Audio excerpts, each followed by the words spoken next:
Hi everyone, my name is Tia. How is everyone feeling after Miss Taylor Swift dropped You're Losing Me? Because personally, I'm not doing so hot.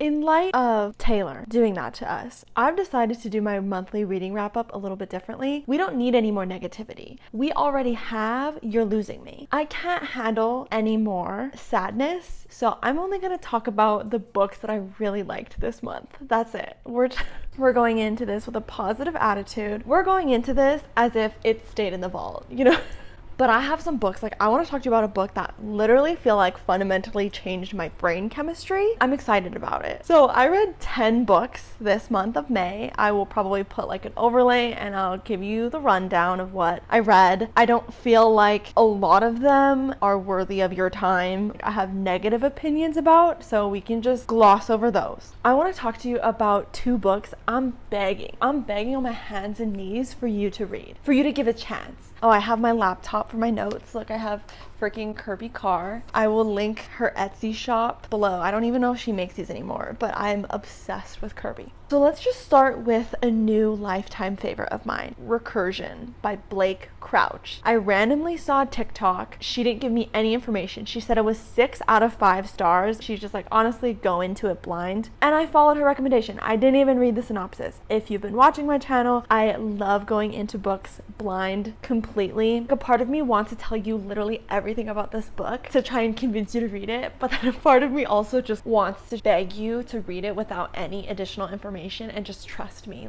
Please just trust me and try this book. Since not everyone is a blind mood reader, I will give you a little bit of information. It's a sci-fi novel. Recursion is a book that will absolutely mess with any understanding of time, reality, space that you have right now. Anything you think you know about time, just chuck it out the window. You don't even need it for this book. If anything, just going into it with an open mind is what makes this book so good. Mind-boggling, relentless, and irresistible. I think I finished this book in 2 to 3 days, and it is a 12-hour audiobook. How do I even begin to start explaining this to you? There's a quote that I wrote down 50% into the audiobook. The author says, "You have to stop thinking linearly." There's a scientist, Helena, who is very smart, and her mother has Alzheimer's, so she's trying to create this machine in which she can help her mom remember the old memories. This technology, let's say, is not used the way that Helena hoped it would be. And Barry is just kind of warped into the middle of this story, this phenomenon going on, because he is a cop investigating this false memory syndrome. So he gets roped into this without really any intention. I just chased him around because my girlfriend bought him a new toy.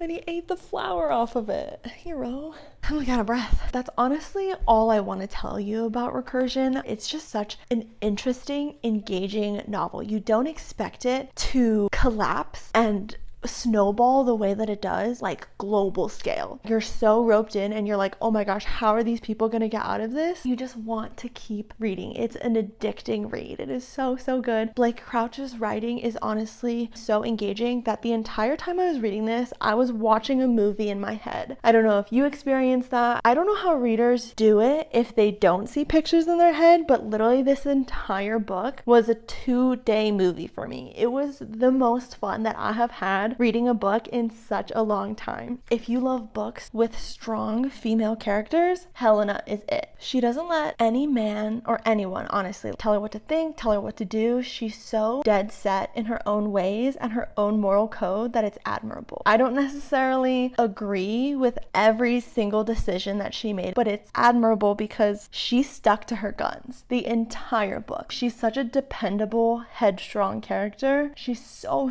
intelligent. She's cunning, she's resourceful. These characters are so easy to root for. It was so fun watching them develop. And then if you're also someone who needs a little bit of romance, do not worry.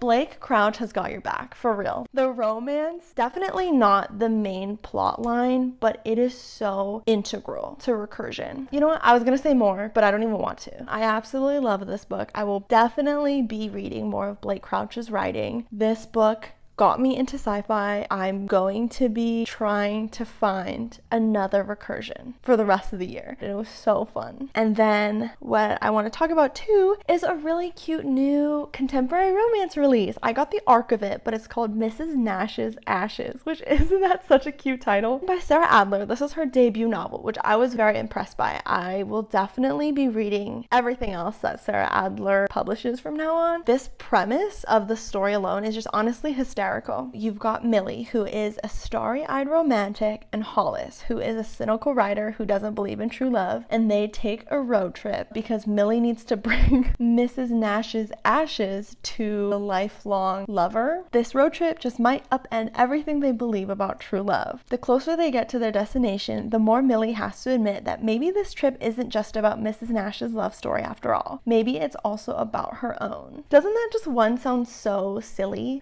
They're literally carrying this little baggie of this elderly woman's ashes in a car to take to Florida. It's just so bonkers over the top, but the way that she wrote their personalities, it does become a little bit more realistic. These characters, she just breathes life into them so easily. Their dynamic is so natural, so smooth. The dialogue is genuinely so funny. I laughed out loud so many times reading this book. There's like a queer historical romance weaved into a modern day grumpy sunshine road trip. So doesn't that just sound so fun? I will say that this kind of teeters the line with insta love, which is not a trope that I ever enjoy, but you have to understand that this book takes place over a road trip. It's not that long, so I kind of gave it some leeway there. I still really loved the romance, but I will say that that's kind of my gripe with this book, is that it's kind of insta-lovey. Like, things happen real fast. Their chemistry is just undeniable. For those who don't love smut in their romance, these two are horn dogs for each other the entire time.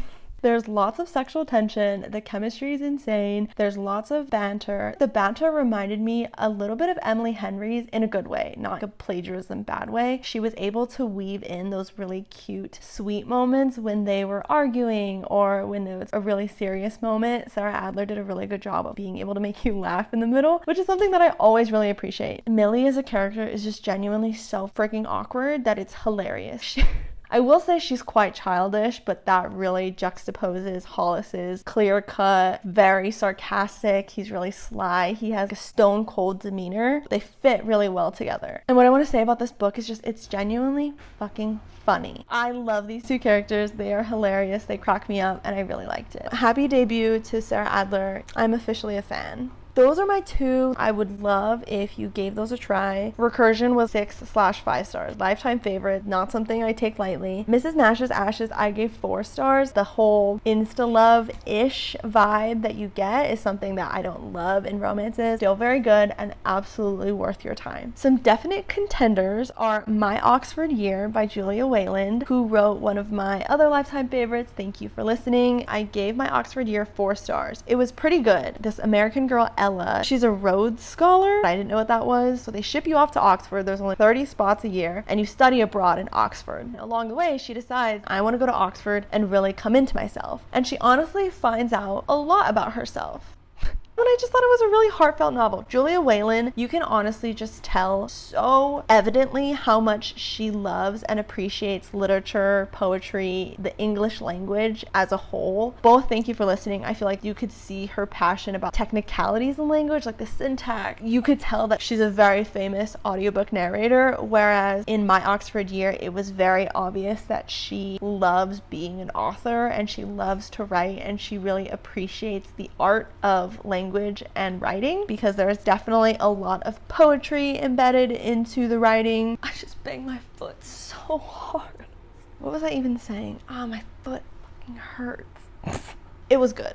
So you should try it out. Still in my mystery/thriller era, I tried Not a Happy Family by Sherry Lapina. It's a domestic thriller. There's an old couple and the dad is a total a-hole and then he's got 3 children. The parents end up murdered. Now the police's job is to discover like what the heck happened to this family. Why is everyone being so shady? Do the children have motives to murder their a-hole dad? The ending is quite rushed, but at the same time, I don't really know if I would have been engaged if this book was any longer, but I still did like the whodunit aspect. I liked the pace. I liked how we were unraveling clues as the family was unraveling clues. It was the best thriller that I read this month, however many that I did, which I guess isn't saying much, but let's see. Did one of them snap after that dreadful evening, or was it someone else that night who crept in with the worst of intentions? It must be. After all, if one of your siblings was a psychopath, you'd know, wouldn't you?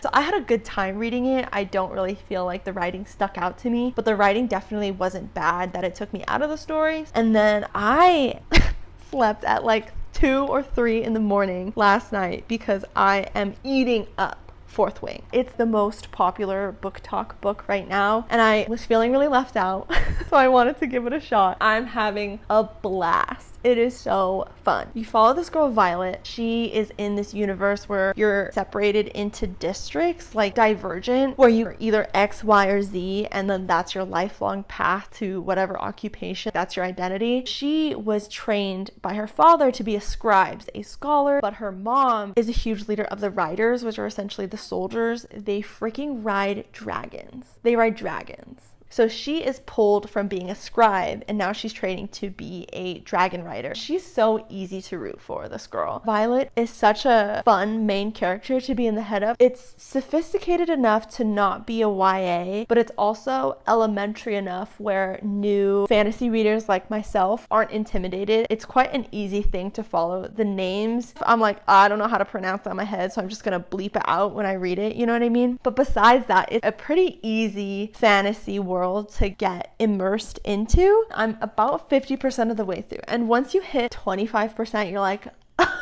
oh, okay, I get it. I'm on track to finish it before May ends, and I would not be surprised if this is a book that I would want to talk about. Her love interest, because her name is Violet, nicknames her Violence, because it's kind of an enemies to lovers.